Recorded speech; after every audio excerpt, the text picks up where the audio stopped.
Hi everyone, and welcome back to In the Pod. Now, if you're expecting the usual psychology and psychiatry direct team, don't worry, they haven't gone anywhere. We've simply staged a friendly takeover. That's right. The keys to the podcast were left unattended for approximately 30 seconds, which was all the opportunity we needed. So today you're stuck with myself, Bella, and Aniya from Support Through Court. We promised to return the podcast in one piece, no guarantees on the microphones. Before we're asked to hand it back, let's introduce ourselves. Aniya, tell everyone a little about yourself and what you do at Support Through Court. So I'm a second-year law student at Manchester Met, and I started volunteering at Support Through Court through the university. Fantastic. And I'm Bella. I've been a lead volunteer with Support Through Court for around a year now. I've just finished my law conversion course. So like Aniya, I support clients emotionally and procedurally through the court process, but I also support other volunteers in delivering the service. So we thought we'd use our temporary control of the podcast to talk a bit about Support Through Court and the people behind it. Which seems only fair considering we've taken over the episode. Support Through Court provides free, practical and emotional help to anyone representing themselves, which is a litigant in person in civil and family courts, regardless of their income. All of our volunteers are trained and support people before, during and after court, helping them to understand court forms and orders and prepare what they want to say in their hearing, and on the whole, just face proceedings with dignity and confidence. We don't give legal advice. What we do offer is something that I'm sure you agree, Aniya, is just as vital, which is reassurance, clarity, and a calm human presence at an intensely stressful time. We've been doing it for 25 years this year with 10 local services operating across the country. Yeah. I think the most important thing is differentiating between what might be considered legal advice and what might not be. So I feel like sometimes you can feel quite limited in what you can do. Absolutely, yeah. But I think as well, what we do is still so important. And I think what most people wouldn't realise is that court forms, there's actually no guidance. They can be really intimidating. And attending a hearing as well. If you've never been to one, you don't know what you're supposed to say, you don't know what you're supposed to wear. The whole court process is really intimidating for people. Yeah, definitely. And people often come in and say just what's going to happen in there. Yeah. They don't realise that it's going to be quite directed by the judge because they won't have a lawyer, so they will be asked questions. And I always tell people it's kind of just a slightly formal conversation where one person is sat behind a bench because of how courts, and you often see criminal courts in media and stuff, and it's often American courts. Yeah. Really don't understand what goes on in a courtroom, and that whole like mystical element of it can be really, really intimidating for people, as you highlighted. Yeah. And is there anything you think people might be surprised by with us? I think what surprised me at first, because before I started Support Through Court, I wasn't entirely sure what the demand for the service would be like. I didn't realise, I thought, how will people find out about this service? Is it really that in demand? Do a lot of people need it? And I was really surprised when I arrived and saw how many people were directed to our office by judges or by court staff, and just the volume of clients that we had coming to us seeking support. I heard a statistic that surprised me recently. Apparently, every 90 seconds, someone comes to Support Through Court for help. That's about 43 clients an hour.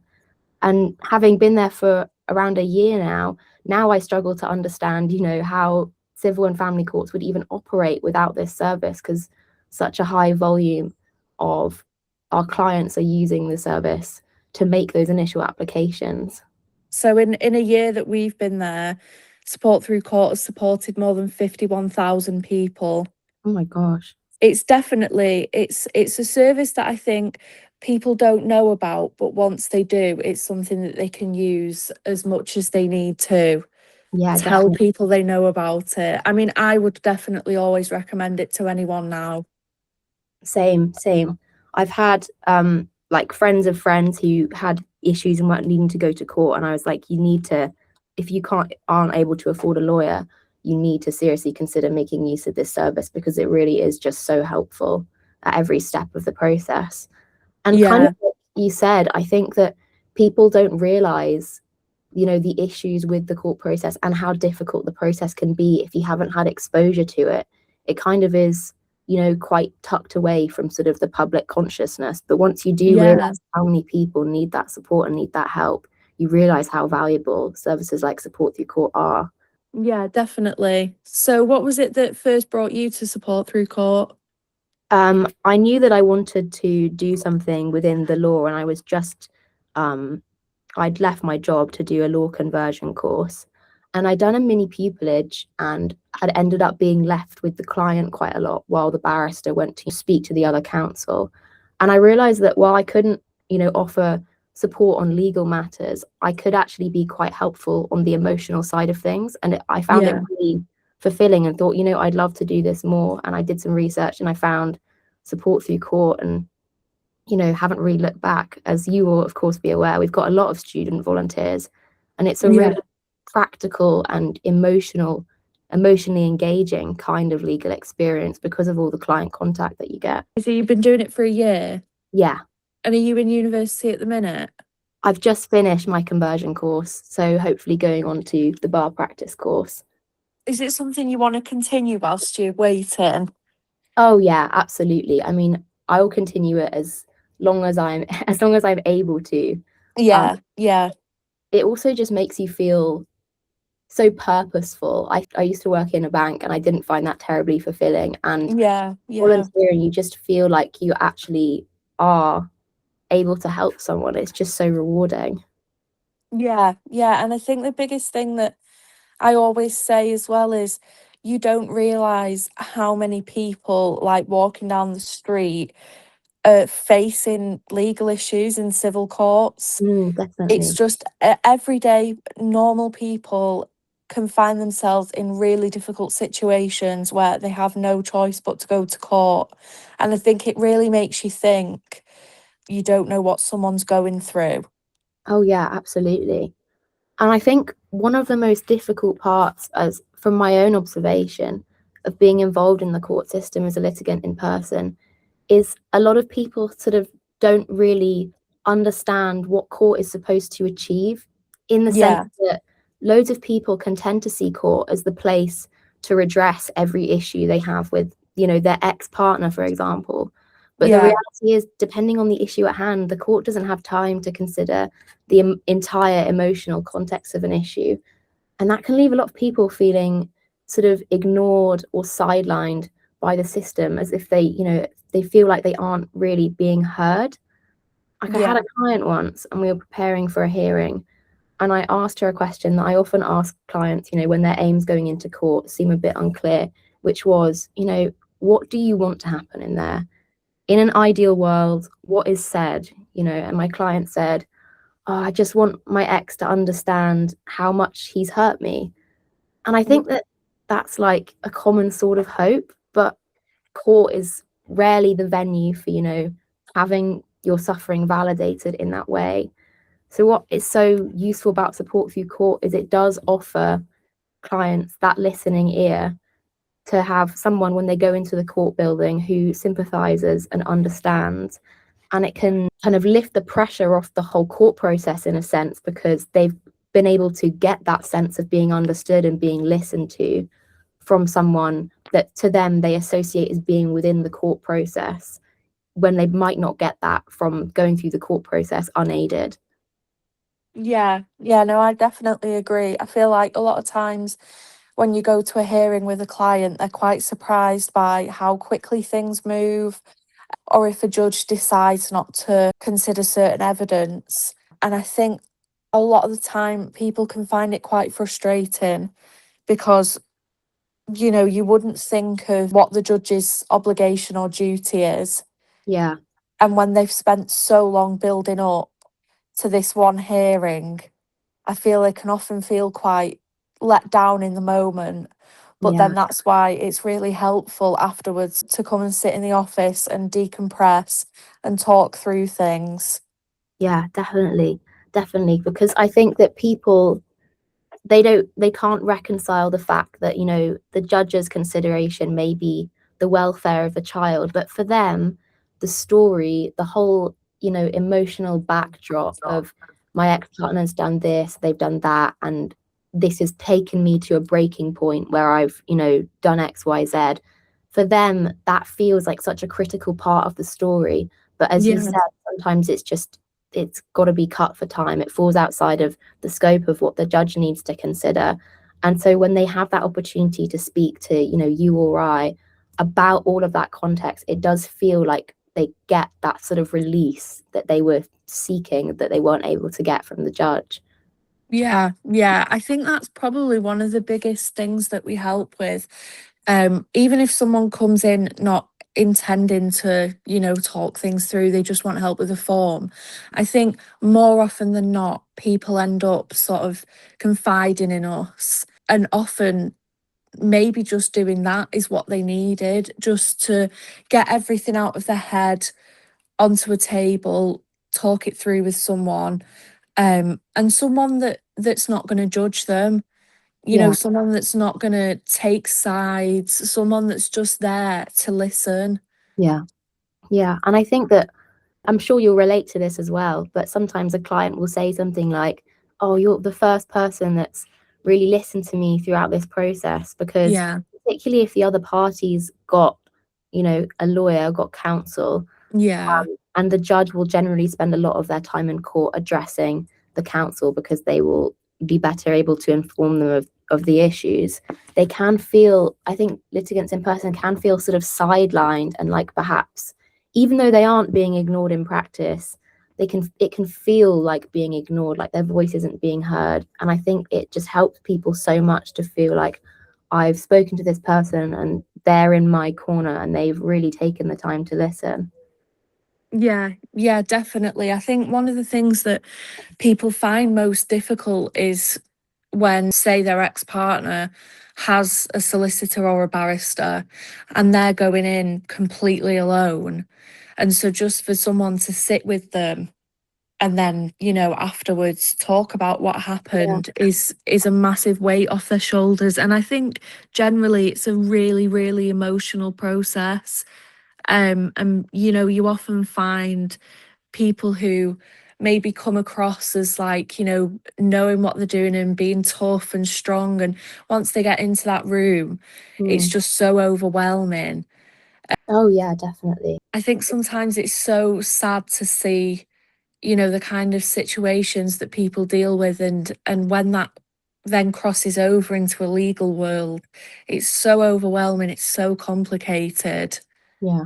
I think as well because people kind of have this sense of courts as like a great authority and almost have this sense that they're going to get told off for being there or taking their issue there. Yeah, There's almost like this sort of understanding that, oh, I've done something wrong to get myself here, whereas often judges can be more understanding than that and know that, you know, people are facing a lot of issues and they're not there because of any fault of their own. It's just they're dealing with something difficult. yeah. I think judges will know that there's not a lot of help for people who have just come into the process. And I know that the court staff often direct people to us. Yeah. Um, but I think something that people can keep in mind is the fact that the judges understand that, you know, litigants in person aren't from a legal world. This is just something that's, you know, this is the way, this is the course their life has taken. Yeah. And nobody in the process is there to judge, you know, whether it's us, ushers, judges, no one's there to judge. Yeah. Yeah. I think that litigants in person as well, can feel they can anticipate that there would be hostility from the other party's solicitor or barrister, but really Yeah, that's not the case. They're just there doing their job and they don't want to make life unnecessarily hard for this individual that, you know, they've never met before. yeah. And I think that part of what we can offer is just, you know, taking the heat out of the process in a way. I think it helps when there's counsel on the other side for someone to have just someone in their corner. Yeah, definitely. I know that's quite we've talked a lot quite about how emotional it is, but what do you think has been like the most rewarding thing for you? I think it's probably what we've touched on already, in the sense that, watching someone come into the office perhaps in quite an upset state and being able to leave, maybe even smiling, seeming a bit Yeah, lighter. But I yeah, think what also is so rewarding is how even, and I think this generally applies to people that have found the office when they've come into the court building. So they weren't yeah, anticipating that they were going to have support in their hearing. And then one of our volunteers goes into a hearing with them. And sometimes for people that are particularly anxious, that whole experience can give them a renewed sense of confidence for how they're going to handle their case. yeah, They suddenly think, I this is within my power, I can sort this out. And seeing people, go from feeling like I don't belong here, I don't know what to do, I don't know what to say, to, what, I can do this and I do have the capacity to manage my case effectively, with our support. Seeing yeah. people gain that confidence, exercise that agency and say, what, I know I'm going to sort this out, I know I can do it, is really rewarding, because you see kind of people feeling like they're getting control back of their own life when perhaps they felt a bit powerless in the process beforehand. I mean, it's a bit random, but one thing I do love is when you're submitting a court form, you're at the beginning of the process and you're just initiating it. And I think you sort of see that person decompress a little bit, Yeah. knowing that they've done the first step, they've done the hard part of initiating things, and they've got through a difficult part. Yeah. And that, like, they can now see an out to a situation that they sort of have perceived as being like a really big and difficult part of their life. They can see, actually, I can have power over this, I can change this. And I think Yeah, seeing people go from a feeling of total powerlessness to, oh, I can do something about this, is really, really rewarding. yeah, yeah. I think, for all the really difficult situations, even just to put a smile on someone's face, Yeah. is I think what most volunteers would say, they enjoy about the work. If someone was listening, was thinking about volunteering, what would you say to them? I think I would say it can be challenging, but it's probably the best decision I've made. I mean, not only just for the clients, but there's great support within the charity, whether it be, your manager or other volunteers. Everyone's there to help each other. If you're ever not sure, there's always going to be a volunteer who will help. And I think, I suppose, one thing that people wouldn't know if they've not volunteered is that generally two volunteers will be on a case. So you've always got someone with you. If you're ever not sure, there's always someone there to talk things through, to sort of share the burden with.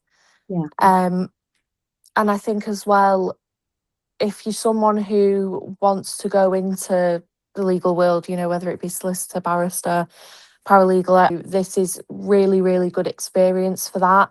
Mm. Being, because you're there from the first, whether it be a court form or a hearing, you get to see all aspects of the journey. And I think now, like, I feel like I could do like a C100 in my sleep. Yeah. Like, I think you get really used to certain things, which is really, really helpful. I Yeah. think it gives you sort of an idea of that world. Yeah. I agree, and I must, like, echo what you said. I think it's my favorite thing I've ever done. And Yeah, what I would say to people that are just starting is, at first you're going to get in there and people are going to be saying a lot of names of court forms, and you think, God, I don't know if I'm ever going to have that level of yeah, knowledge. But yeah. just pick it up really quickly. The more exposure you get, the more you kind of come to understand how things work and the processes. Yeah, I think what I quite like is that when you start, you just shadow an experienced volunteer.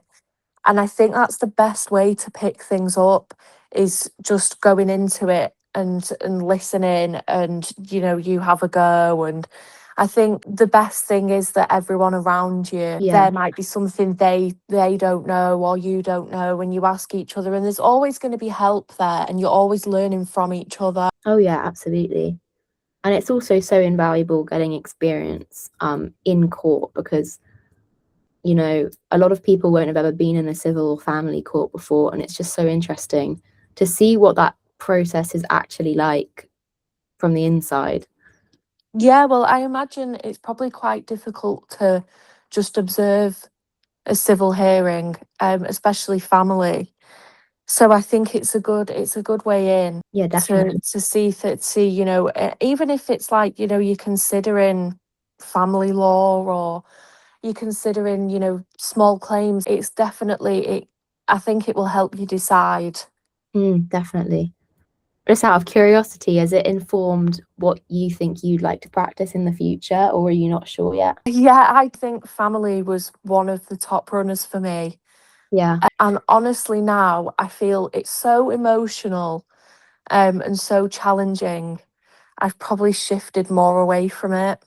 Oh, interesting. Yeah, I think I didn't Yeah. realise how much of a crossover there is, with like domestic violence situations. I think it can be so emotional. I find, like, just a day of volunteering, I'm going home thinking, like, that was tough. Yeah.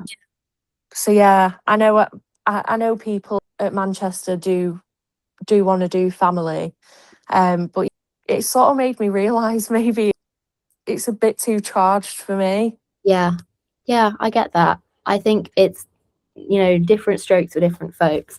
I think it's probably made me realize the opposite thing, which is that I probably do my best work when I've got that kind of high level of emotional engagement, which I know isn't fair. Yeah, But I probably wouldn't have realized that if not for support through court. I think what is really great about it is it makes you realize your own capacity for patience. Like you don't realize yeah, how much you're capable of listening and being patient with someone and being empathetic to someone. You don't realize your capacity for that until you've got someone in front of you with a real issue.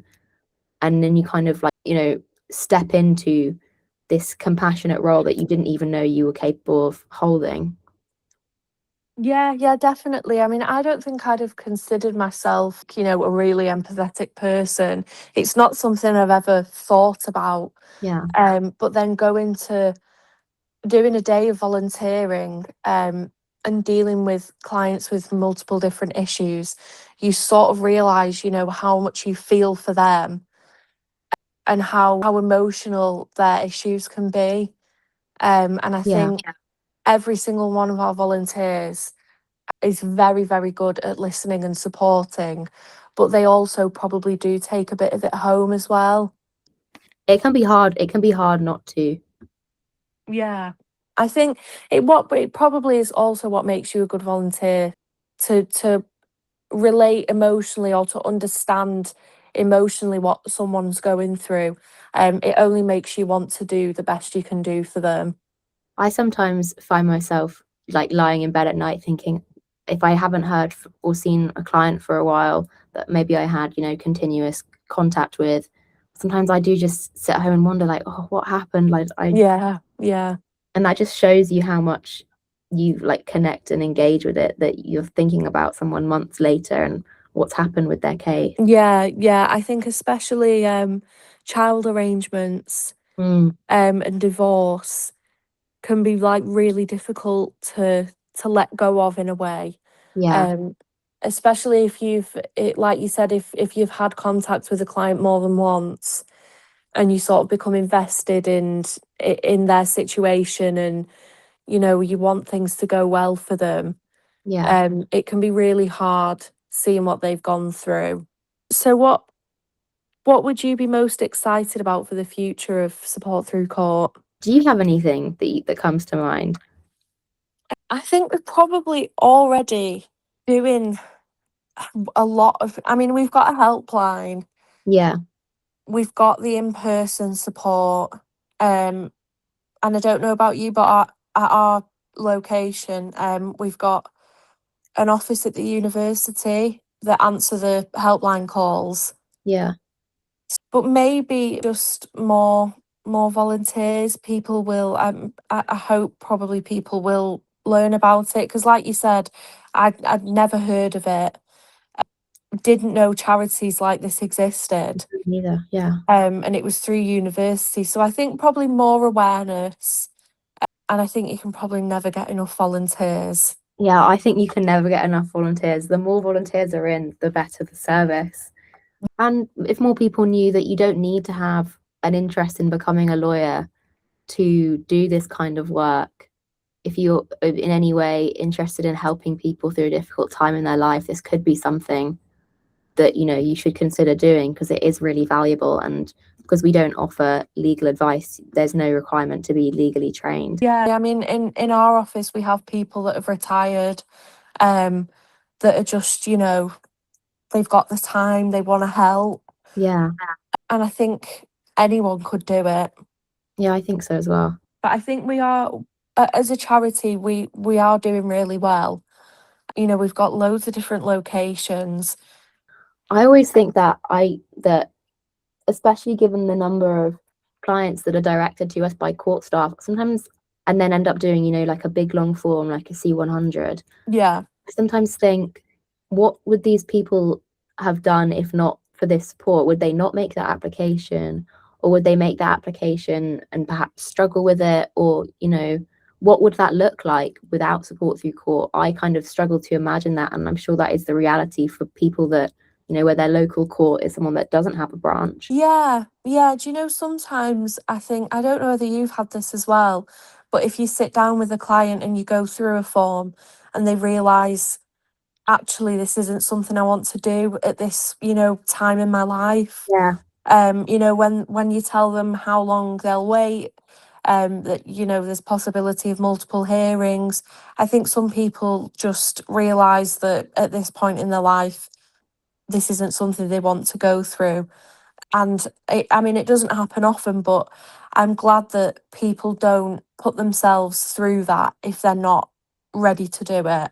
Yeah, absolutely. Because it's not just the potential financial commitment of paying for that initial form, it's also then the commitment of coming to future hearings and perhaps preparing statements and things for those hearings. It's not a simple process to undertake, and it's important that people are informed about just exactly what they're signing up for when they start.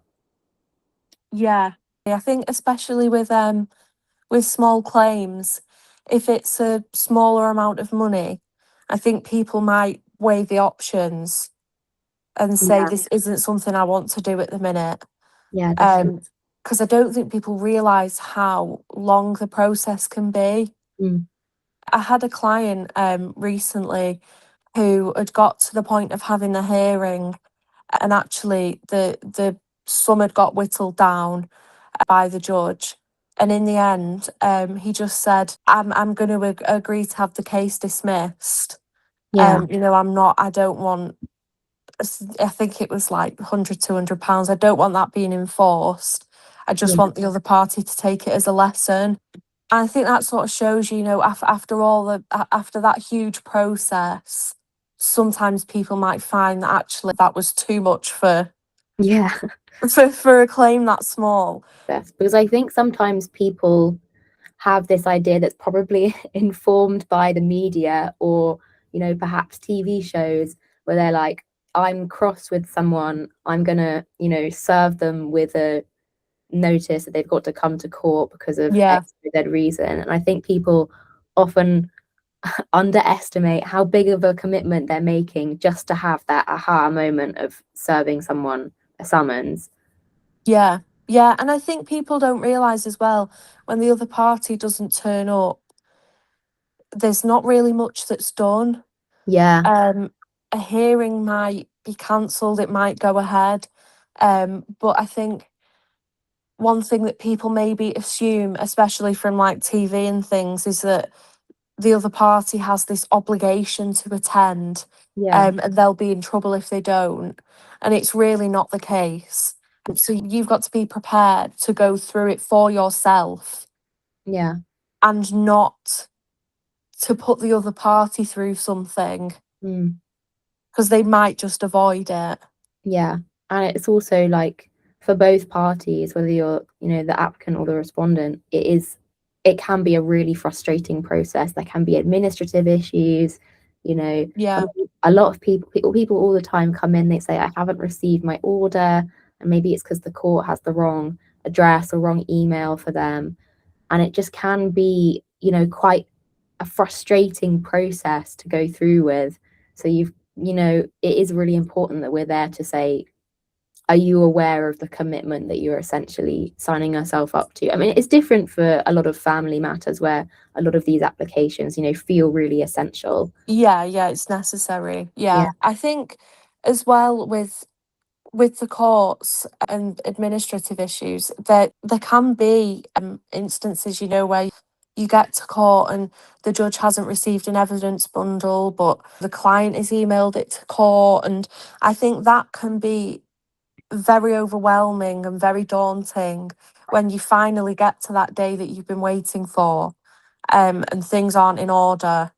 yeah, And I think it can be really disappointing for a client to feel like they've not had their day, yeah. their moment. Yeah, I had a client who I think I went to around 5 hearings with her in the end. And it happened more than once for her where she'd got to court and she had a non-molestation order against her ex-partner. So she couldn't obviously serve her statements, etc., on him. So they had to Yeah. go through the court.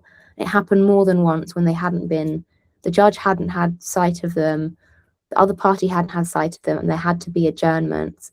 And it's obviously, as you say, incredibly frustrating to think, she worked hard, she'd taken time out of work to come to this hearing, and it felt like things were going wrong for her, and it felt like it was really hard to be optimistic. So I Yeah. was really glad that I was there to say, I I know you think these systems should work, and they should, but sometimes, and unfortunately quite often, they don't, and you have got to persevere a little bit. And when you go into a hearing and you sit next to someone, it can be really difficult because sometimes you know what they've got going on and you want to be able to speak for them and you aren't able to do that. What I'm always so surprised by is how helpful people find it just to have you sat next to them, even though you aren't Yeah. able to tell them what to say or to speak for them. People often can be like really like effusive in their thanks and saying like, oh, thank you so much for being in there with me. And you do think like, I really just, sat there and maybe poured you a glass of water or, took some notes for you. But I think it's like you said, have people feeling like they've got someone in their corner that they can look to when they're talking, who's, going to be nodding back at them like, yeah, you've got this. One thing I want to ask you is what you would say to people who might be listening that are thinking about using the service. I would say absolutely make use of the service. I think that the best way can sometimes be coming in, but if you can't, our telephone and Teams appointments are just as valuable. I would say you don't need to come to us with any, pre-digested version of your own story. I think that it can be helpful when, even if I've got a little written note of what someone's going through, if I just say to them, tell me what's going on, give me the full rundown, give me the story, Yeah. them being able to just provide that full background, not feeling like they're having to perform for like a legal environment like they may feel in front of the judge, just feeling like they can really candidly offer that background to what's been going on for them. I just want people to know that that absolutely is something that we are more than happy to listen to, because it can be so hard feeling so ignored by the whole process. Yeah, definitely. And I think as well, clients don't have to come in with a decision on what they want to do. Yeah, They yeah, can just simply come in and just say, this is what I'm going through. I don't know what to do. What are the options? yeah, And whether that means, they leave deciding that they're not going to do something, but they've had someone to listen to them, yeah. or whether they decide to go through with something. Clients shouldn't feel like they have to come with a certain thing in mind. Mm. We're there to talk people through things. Yeah, that's a really good point. Well, I think we've done a decent job looking after the podcast. Yeah, I think that was really helpful to talk through things, hopefully. Yeah, yeah. And whether we'll be invited back is another matter entirely. Probably depends on how much editing the Psychology and Psychiatry Direct team have to do afterwards. Thank you all for listening to our very official and entirely authorised takeover of In the Pod. And if anyone from Psychology and Psychiatry Direct is listening, your podcast is safe, mostly. We'll hand it back now. Thanks for listening, and we'll see you next time.